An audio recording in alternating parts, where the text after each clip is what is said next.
Hi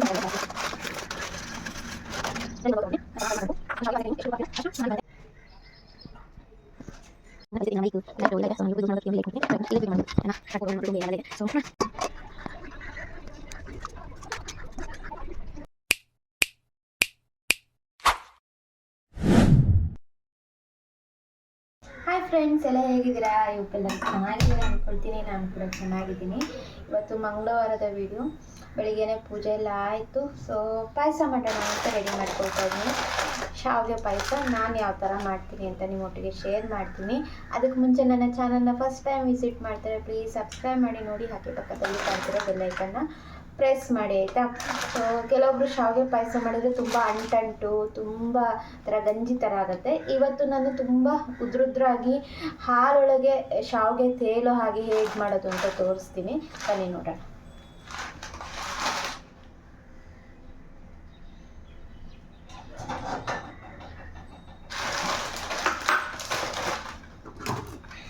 first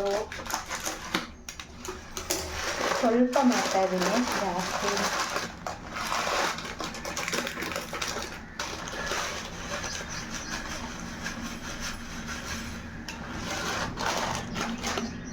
ಇದರಲ್ಲಿ 1 bowl ತೊಗೊಂಡಿದ್ದೀನಿ. ನಾನು ಚೆನ್ನಾಗಿ ಫ್ರೈ ಮಾಡ್ಕೊಬೇಕು. ಒಂದು ಶಾವಿಗೆ ಪಾಯಸಕ್ಕೆ ನೀವು ಎಷ್ಟು ತುಪ್ಪ ಹಾಕ್ತೀರಾ ಅಷ್ಟು ಚೆನ್ನಾಗಿ ಬರುತ್ತೆ. ನೋಡಿ, ತುಪ್ಪ ಹಾಕ್ತಾಯಿದ್ದೀನಿ. ಮತ್ತು ಓವರ್ ಫ್ರೈ ಮಾಡಲಿಕ್ಕೆ ಹೋಗಬೇಡಿ.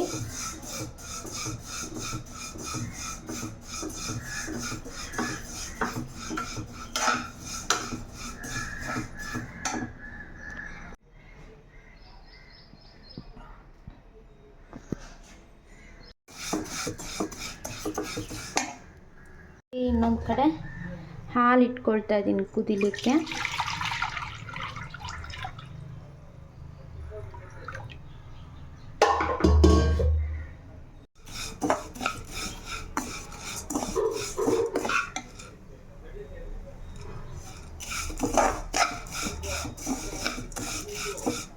ನೋಡಿ, ಈ ಥರ ಫ್ರೈ ಆದರೆ ಸಾಕು.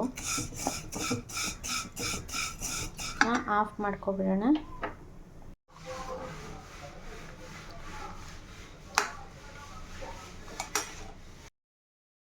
ನೋಡಿ, ಚೆನ್ನಾಗಿ ಹಾಲು ಇಟ್ಕೊಂಡಿದ್ದೀನಿ. ಹಾಲು ಕುದಿಬೇಕು. ಆದಷ್ಟು ದಪ್ಪ ತಳದ ಪಾತ್ರೆ ಮಾಡ್ಕೊಳ್ಳಿ, ಚೆನ್ನಾಗಾಗುತ್ತೆ. ಹಾಲು ಕುದಿ ಬಂದಮೇಲೆ ಸ್ವಲ್ಪ ಕುದ್ದು ಒಂದು 5 ನಿಮಿಷ ಆಗಬೇಕು. ಆಮೇಲೆ ನಾವೇನು ಹುರ್ಕೊಂಡಿರ್ತೀವಲ್ಲ ಆ ಶಾವಿಗೆನ ಹಾಕ್ಕೊಳ್ಳಿ. ನಾನು ನೋಡಿ ಇಲ್ಲಿ ಶಾವಿಗೆನ ತುಂಬ ಕೆಂಪು ಮಾಡಿಲ್ಲ, ಹಾಗಂತೇಳಿ ಫ್ರೈ ಮಾಡ್ದೇನಿಲ್ಲ, ಲೋ ಅಲ್ಲಿ ಮಾಡಿದ್ದೀನಿ. ಸೊ ತುಂಬ ಫ್ರೈ ಮಾಡ್ಕೋಬೇಡಿ. ಹಾಗೆ ಇಲ್ಲಿ ಒಂದು ಟಿಪ್ಸ್ ಇದೆ ನಿಮಗೆ. ಸೊ ಶಾವಿಗೆ ಪಾಯಸ ನೀವು ಹೇಗೆ ಮಾಡ್ತೀರಾ ಅಂದರೆ, ನೀವು ಶಾವಿಗೆ 1 ಬೌಲ್ ತೊಗೊಂಡ್ರೆ ಒಂದು 4ರಿಂದ 5 ಬೌಲ್ ಆಗುವಷ್ಟು ಹಾಲು ತೊಗೋಬೇಕಾಗತ್ತೆ. ನೀವು 1 ಬೌಲು ಶಾವಿಗೆ 2 ಬೌಲು ಹಾಲು ತೊಗೊಂಡ್ರೆ ಆ್ಯಕ್ಚುಲಿ ಅದು ಗಟ್ಟಿ ಆಗುತ್ತೆ. ಹಾಲು ಜಾಸ್ತಿ ಹಾಕಬೇಕು. ನೀವು ಹಾಲು ಎಷ್ಟು ಹಾಕಿದರೂ ಸೊ ಪರವಾಗಿಲ್ಲ. ಸೊ ಹಾಲು ಸ್ವಲ್ಪ ಕುದ್ದು ಬಂದಮೇಲೆ ಶಾವಿಗೆ ಒಟ್ಟಿಗೆ ಸ್ವಲ್ಪ ಏಲಕ್ಕಿ ಪುಡಿನ ಹಾಕ್ಕೊಳ್ಳಿ. ನಾನಿಲ್ಲಿ ಸಕ್ಕರೆ ಯೂಸ್ ಮಾಡ್ತಾಯಿಲ್ಲ, ಸಕ್ಕರೆ ಬದಲು ಮಿಲ್ಕ್ ಮೇಡ್ ಯೂಸ್ ಮಾಡ್ತಾಯಿದ್ದೀನಿ. ನೀವು ಹಾಲಲ್ಲಿ ಶಾವಿಗೆ ಬೆಂದಮೇಲೆ ಸಕ್ಕರೆ ಹಾಕ್ಕೊಳ್ಳಿ. ಸಕ್ಕರೆ ಬದಲು ಮಿಲ್ಕ್ ಮೇಡನ್ನು ಹಾಕ್ಬೋದು. ನಾನಿಲ್ಲಿ ಸ್ವಲ್ಪ ಸಕ್ಕರೆನೂ ಹಾಕಿದ್ದೀನಿ, ಮತ್ತು ಲಾಸ್ಟಲ್ಲಿ ನನಗೆ ಸ್ವಲ್ಪ ಸಿಹಿ ಕಮ್ಮಿ ಆಯಿತು. ಹಾಗಾಗಿ ಮಿಲ್ಕ್ ಮೇಡ್ ಹಾಕೋದ್ರಿಂದ ಎಕ್ಸ್ಟ್ರಾ ಟೇಸ್ಟ್ ಬರುತ್ತೆ, ಹಾಗೆ ಅದು ಫ್ಲೇವರು ಚೆನ್ನಾಗಿರುತ್ತೆ. ಮಿಲ್ಕ್ ಮೇಡು ಅಷ್ಟೇ ಹಾಕ್ಕೊಳ್ತಾ ಸ್ವಲ್ಪ ಕೈ ಆಡಿಸ್ತಾ ಇರಬೇಕು, ಇಲ್ಲ ಒಂದೇ ಕಡೆ ಹೋಗಿ ಕೂರುತ್ತೆ. ಇನ್ನೊಂದು ಕಡೆ ದ್ರಾಕ್ಷಿ ಗೋಡಂಬಿ ಹಾಗೆ ಏಲಕ್ಕಿನೂ ಫ್ರೈ ಮಾಡ್ಕೊಂಡಿದ್ದೆ, ಲವಂಗ ಫ್ರೈ ಮಾಡ್ಕೊಂಡಿದ್ದೆ, ಅದನ್ನು ಹಾಕ್ಕೊಳ್ತಾ ಇದ್ದೀನಿ. ಇವನ್ 3 ಮಿಲ್ಕ್ ಮೇಡು ಮತ್ತು ಶಾವಿಗೆ, ಹಾಲು, ಏಲಕ್ಕಿ ಘಮ, ಲವಂಗ ಎಲ್ಲದೂ ಹೊಂದಾಣಿಕೆ ಆಗಬೇಕು. ಆ ಥರ ಕುದಿಬೇಕು, 3 ಹೊಂದಿಸ್ಬೇಕು. ನೋಡ್ತಾ ಇರ್ಬೋದು ನಾನು ಯಾವ ಮೀಡಿಯಮಲ್ಲಿ ಬೇಯಿಸ್ಕೊಂಡಿದ್ದೀನಿ ಅಂತ. ಶಾವಿಗೆ ಇದೇ ಮೀಡಿಯಮಲ್ಲಿ ಬೇಯಿಸ್ಕೋಬೇಕು. ಇದಕ್ಕಿಂತ ಜಾಸ್ತಿ ಬೇಯಿಸ್ಕೊಂಡ್ರೆ ಸೊ ನೀವು ತಣ್ಣಗಾದ್ಮೇಲೆ ಪಾಯಸ ಫುಲ್ಲು ಮಡ್ಡಿ ಆದಾಗುತ್ತೆ. ಸೊ ಲಾಸ್ಟಲ್ಲಿ ಸ್ವಲ್ಪ ಬಾದಾಮ್ ಪೌಡ್ರ್ ಹಾಕ್ತಾಯಿದ್ದೀನಿ. ಸೊ ಬಾದಾಮ್ ಪೌಡ್ರ್ ಇಲ್ಲ ಅಂದರೆ ಸ್ಕಿಪ್ ಮಾಡಿ. ಸೊ ನಿಮ್ಮ ಮನೇಲಿ ಏನಾದರೂ ಕೇಸರಿ ಇತ್ತು ಅಂದರೆ ಅದನ್ನು ಬೇಕಾದರೂ ಹಾಕ್ಬೋದು. ಬಾದಾಮ್ ಪೌಡ್ರ್ ಹಾಕೋದು ಕಲರ್ ಚೆನ್ನಾಗಿ ಬರುತ್ತೆ ಅಂತೇಳಿ. ಸೊ ಈ ಥರ ಮುಚ್ಚಿಟ್ಬಿಟ್ರೆ ಒಂದು ಅರ್ಧ ಗಂಟೆ ಮುಚ್ಚಿಡಿ. ಈಗ ಪಾಯಸ ಆಯಿತು.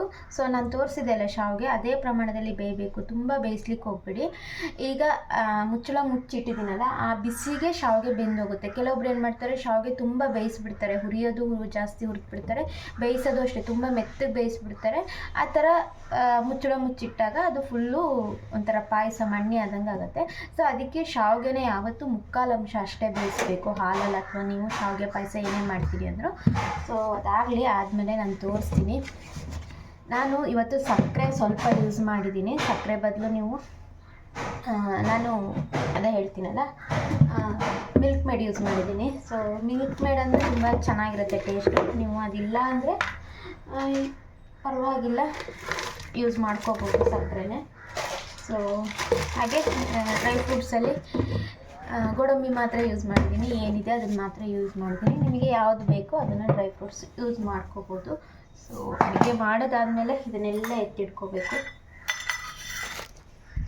ಸೊ ನೋಡೋಣ ಹೇಗೆ ಬರುತ್ತೆ ಅಂತ ತೋರಿಸ್ತೀನಿ ನೋಡಿ.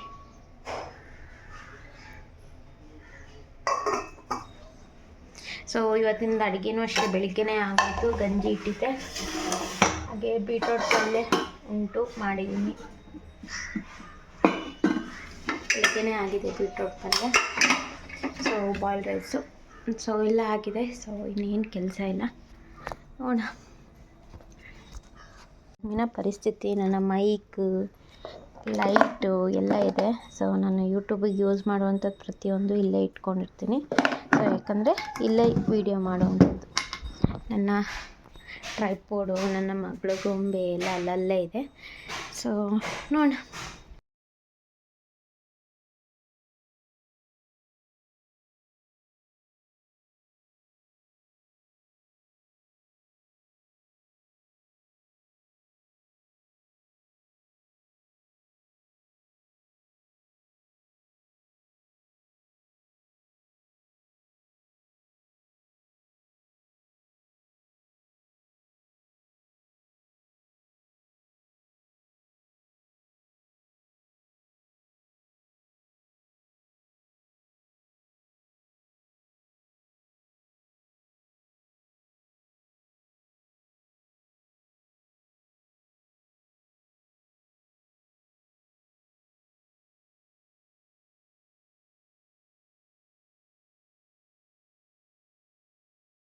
Hi friends, welcome back my YouTube channel.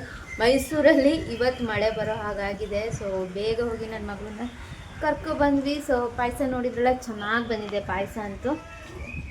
So ಒಂದು ಸಲ ಟ್ರೈ ಮಾಡಿ ಕಮೆಂಟ್ ಬಾಕ್ಸಲ್ಲಿ ಕಮೆಂಟ್ ಮಾಡಿ. ಹಾಗೆ ಮಧ್ಯಾಹ್ನ ಊಟಕ್ಕೆ ಮೀನಿತ್ತು, ಅದನ್ನು ಸಹ ಫ್ರೈಗೆ ಹಾಕಿದ್ದೀನಿ, ಬಂಗಡೆ ಮೀನು ನೋಡಿ.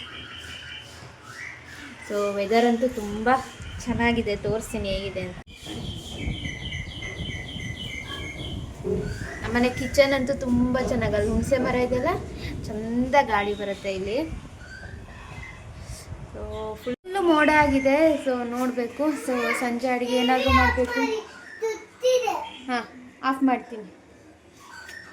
ಸೊ ನಿನ್ನೆ ಕಳಲೆ ಸಹ ತಂದಿದ್ದೀನಿ. ಸೊ ಇದನ್ನು ಕಟ್ ಮಾಡಿಬಿಟ್ಟು ನೀರಿಗೆ ಹಾಕಬೇಕು. ಸೊ 3 ದಿನ ಆದಮೇಲೆ ಮಾಡುವಂಥದ್ದು. ಸೊ ರೆಸಿಪಿನ ಖಂಡಿತ ಶೇರ್ ಮಾಡ್ತೀನಿ.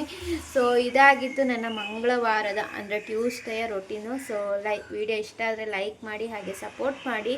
ಸಿಗ್ತೀನಿ ನೆಕ್ಸ್ಟ್ ಬರೋ ವಿಡಿಯೋದೊಳಗೆ. Thank you, bye.